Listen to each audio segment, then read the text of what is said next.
What up, everyone? Shakiel Mahjouri here for CBS Sports, and you know who this is. He leads Ciryl Gane into battle against Jon Jones for the vacant UFC heavyweight title at UFC 285 on March 4th. He's churning out monsters at the MMA factory in France, and he might just be the best dressed MMA coach slash manager we've got. Fernand Lopez, how are you, sir?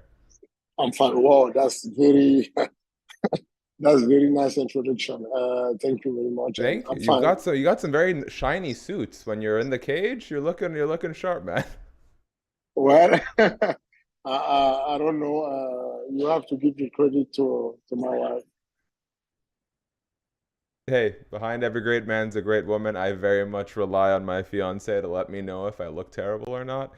Clearly, this is one of the days where she was busy at work.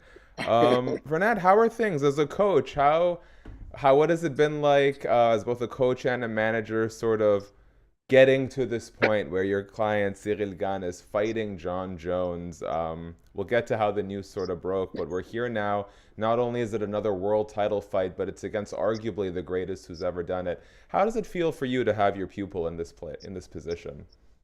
Great, great. Because I've been this not that long that I've been working in this sport. So for me, it's great. Uh, I've been evolving like step by step and learning from biggest manager, brilliant manager, learning from previous coaches, but I was inspired by some of them, like Andrezino, the coach of Jose Aldo, who was his manager also at some point, and I've been like learning from that people and having uh, closed that deal between Siligan and Jon Jones. That's very good. I mean, it's like good performance because it wasn't that grounded. It wasn't that. The narration was like, we have the best fight with Francis against Jones, and then when that is Hmm. over, we have Jones facing Stipe. That was the narration. So management factory had to fight and try to convince Hunter that was a possibility to have a good fight against Sylvan and Jon Jones. Here we are. So, what do you think was sort of the turning point in those conversations between you and the UFC where we really got the ball rolling towards what we have now? The turning point was a different element. The first element, biggest one, was not closing the deal, not UFC not able to close the deal with Francis Ngannou. That Hmm. was the first because after as soon as the fight was directly with UFC Paris was off, as soon as it was finished, I rang Enter and asked him that I wanted to face Jon Jones. And he said to me, I won't be honest with you, we targeting Francis. This is our priority.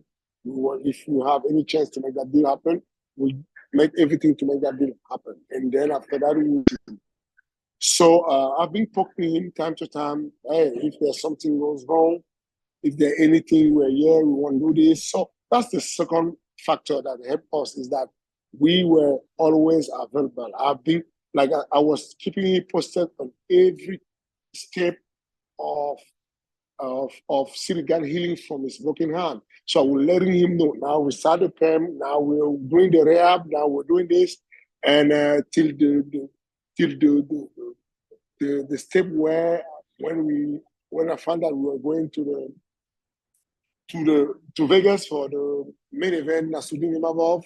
I Hmm. thought that that was a good idea to just let check the audience out there, check the people how the people they will react to the fact that Sirigan calling Jon Jones, and that was good reaction because then there were tons of people that were getting in the train saying that, oh, shit, that could be a good fight. That's a good fight. And the next day we was heading to the headquarters having the appointment. And after that, the deal was done. Someone in Las Vegas put the MMA world in a frenzy when they accidentally posted the billboard of Jon Jones and Ciryl Gane early. I know I was frantically trying to figure out what was going on. What went through your mind when you saw that photo online? I was I was surprised because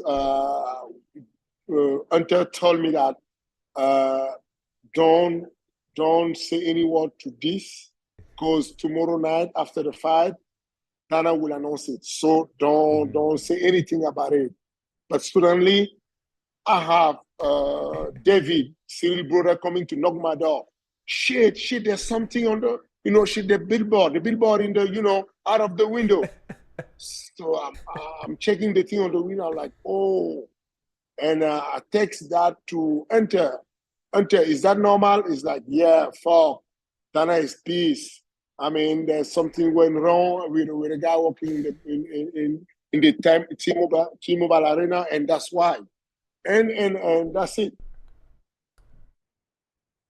Last I checked, I don't know how much they've moved, but Ciryl, last I saw, was actually the underdog, and that to me is very shocking. How does it make you feel to know that people are at least wagering that Jon Jones is the favorite in this fight? Uh, for me, I it do not really matter. Actually, it's normal because people really don't go deep to check what's going on in the fight. To be honest with you, if you try to listen to mass people, the majority of people don't really check out. They just check the result. Oh, Cyril lost against Francis, and that was against, and that was about wrestling. Oh, you know what? His fault.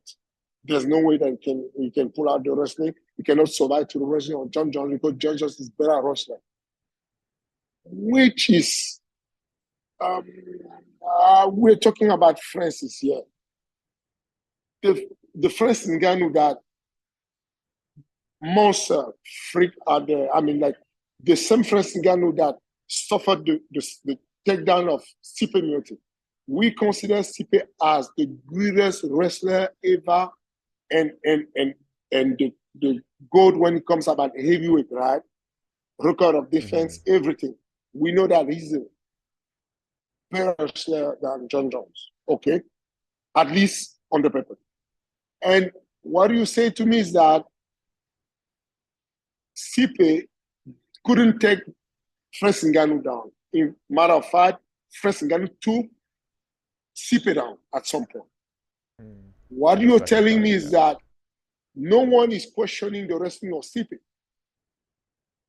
People they just understand, man, Francis is tough. He's tough. He's been learning. He's been improving, and he's solid. 265 pound, powerful, and he's solid, and he know the fundamental, all the leverage to take and to control someone down. And this guy got, I mean, like this guy got took down by Ciryl Gane in the 5th round. Like Ciryl hit a single leg, perfect timing to Francis and have him sit down where Stipe Miocic fell. And everyone questioning the wrestling of Francis or Ciryl Gane, everyone still rooting for Stipe as the god of the wrestling in the division. So for me, it's not, I mean, the odds is not really have any impact in our camp. We feel like that's normal. I think that Jon Jones is the greatest fighter that ever stepped in the cage, ever inside the cage.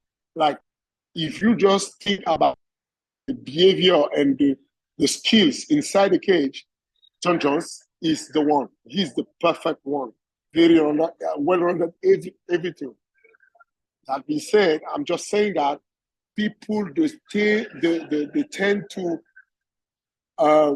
see Francis Ngannou as someone without wrestling or grappling whatsoever, which is which is sick, which is so wrong. Like this guy, Anthony Hamilton got beaten in the first round by Francis Ngannou back then with Kimura. And Francis have been bullying people in that department. You know, like you couldn't take him down. Like Curtis Blade failed to take down Francis in 2 fights, 2 times. But people, they still saying, well, if he got taken down by Francis, you know, so there's nothing you can do about that. You just have to let go, and then let's go to the fight and see what happens. You know, I've been debating, I've been yelling at anyone who will listen that, like, I think this is a really bad fight for Jon Jones. When you look at the end of his run at light heavyweight, he struggled against Dominic Reyes, arguably lost that fight in the opinions of many fans and analysts. He had a very hard fight against Thiago Santos, who had 2 busted knees, and yet I'm expected to believe that Jon Jones is going to make his heavyweight debut, give up a lot of the advantages he had, you know, long, rangy, speedy striker. That's what Ciryl Gane does best. I think Jon Jones is in for a very tough time. Do you think people are overestimating how competitive this fight is going to be? I don't think they overestimated. I think Jon Jones, the layoff that he has is different than anyone having a layoff because of his mentality. He's a winner. He had the winner mentality, and he's a cerebral, which is I can be home watching TV, but I improving. Checking some video fight on UFC Fight Pass, I'm improving. If you are a coach and you elaborate and speak with Ciryl Gane or Jon Jones, with the audition, they're learning. With the visualization, they're learning. They don't need the kinesthetic to learn. So I don't think there is overall. But what I think is that Ciryl Gane is a lot underestimated. Like his ground game is way, way better than people think. His wrestling defense is not a random way that this guy just got took down only by Francis on all his run. Do you really think that no one was trying to take him down? Do you really think that? I don't believe that. I don't believe there's many guys who can pull a heel hook when remind 30 seconds in a game that they was winning the 3 rounds.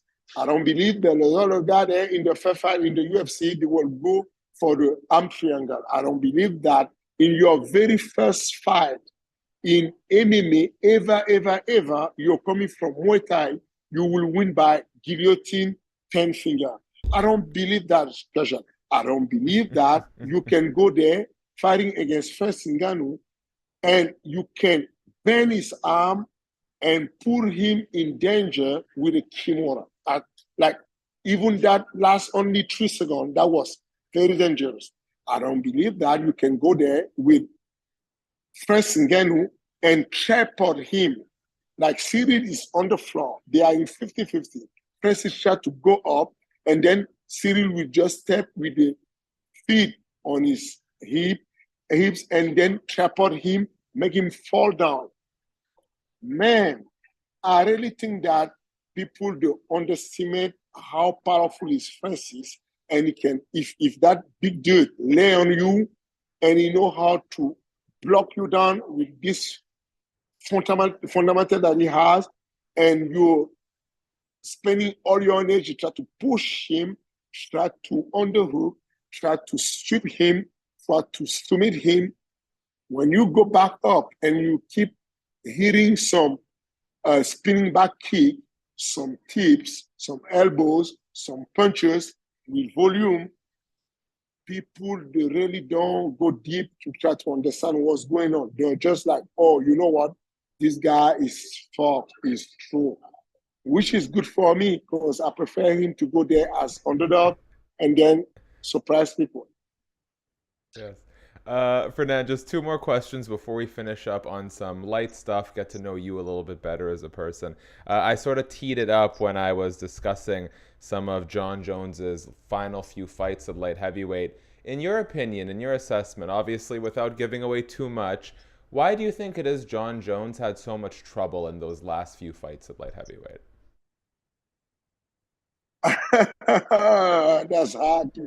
That's hard to get into that without bringing We don't have the to. It's mindset okay. that we have in the camp. Well, I just think that the time is catching up everyone. I just think that Okay, fair enough.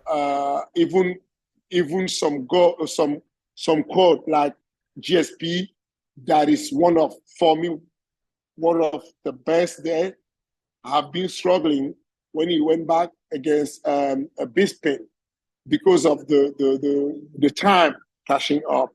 I think that guy that was moving very good, like Dominic Cruz. I've been surprised by a guy like Chidi Dillashaw at some point. I just think that great fighter that Jose Aldo, the time is working on people. When you stay there very long and being that dominant that he was, it's not that easy to do. So that's most of the thing that I think is that. But I will still say that Jon Jones for me is the greatest, and that's a huge honor for us to step there against him. And we have a lot of respect. Ciryl have a lot of respect for him out of the cage because of his services that he's been doing. But people, they will be surprised how not respect he was given in the cage. When they get there, in order to become a champ, we need to disrespect the champ. Okay, I like it. Last one before we finish on some lighter stuff. Obviously, part of this fight coming together is Francis Ngannou's departure from the UFC. Just sort of from the outside looking in, what was sort of your reaction to the news? And because for a lot of fans, they've been really behind Francis Ngannou, saying that he left and he stuck to his principles and what he thought was right. How did it feel for you to sort of see that separation? Again, I will only think about Francis. I will only hope that Francis had what he wanted. I will just hope him to be happy. I don't care about people rooting for him because they are not there to suffer. Like they're not there to struggling for him. They were not there to pay his bill. If he failed to have the 30 million that he's looking for, those people, they will not be there to help him. You know what? So they're just talking behind the computer, and I just hope him to be happy. In the end of the day, no matter what choice you do, I just want you to be happy and comfortable with your choice. If he can be happy out there, that's very good for him and his family, and that's the only thing that matters.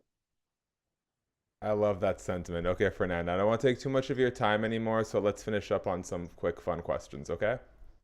I know you. All right. I know. Based on your background, yeah, I always bring something. Just we talk so much about MMA. Sometimes we need a break, right? You're my favorite. Okay, based on your. Oh, I appreciate that. Thank you so much, Fernand. Sorry to cut you off. It was just a bit of lag there. First things first, based on your athletic background, what is the tougher sport, MMA or rugby? MMA. Okay. I read, if this is true, that your father got you into martial arts so that you wouldn't be bullied. What happened to those bullies after you learned martial arts?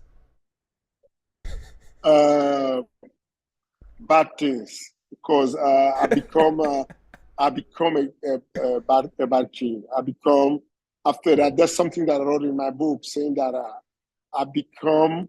I thought that I become someone who will take revenge on everyone that tried to bully someone, but then I become the bully of bulliers, which is not good anyway. I mean, like whenever you try to make judges yourself, you're in the wrong path. So I become someone that in the high school, I was just making justice myself, which is not good. When did you sort of realize the error of your ways?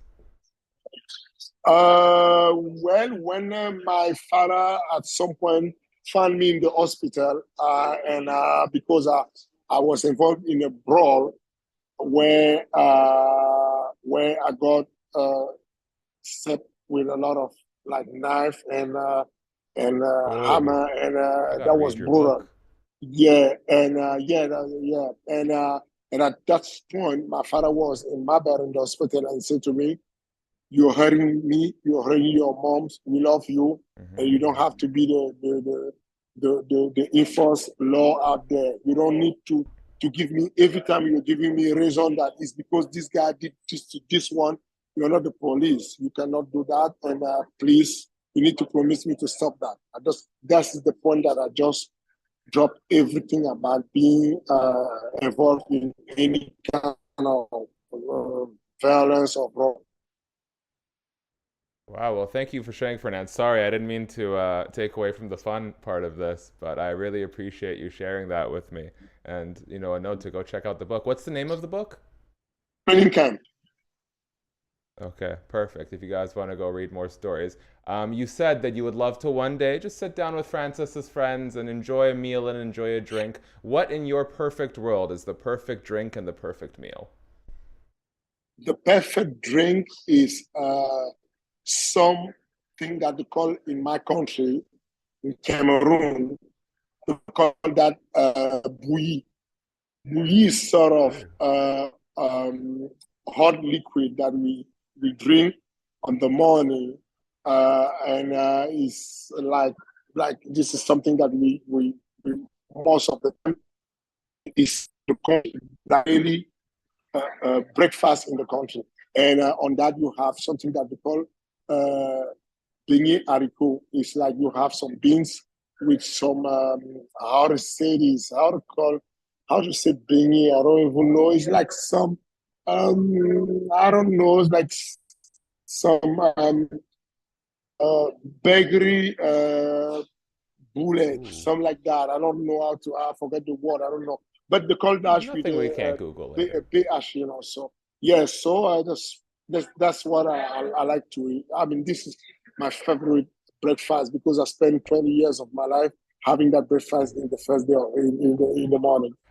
Hey man, it was so much fun talking to you. I'd like to leave you with the last word, so I'll do my part very quickly.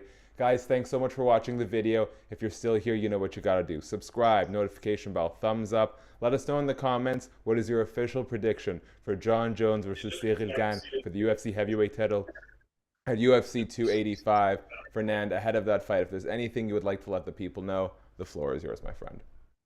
Nothing special. Let's go and let's enjoy this first week, and then let's enjoy the process. Let's enjoy the fight, please, everyone.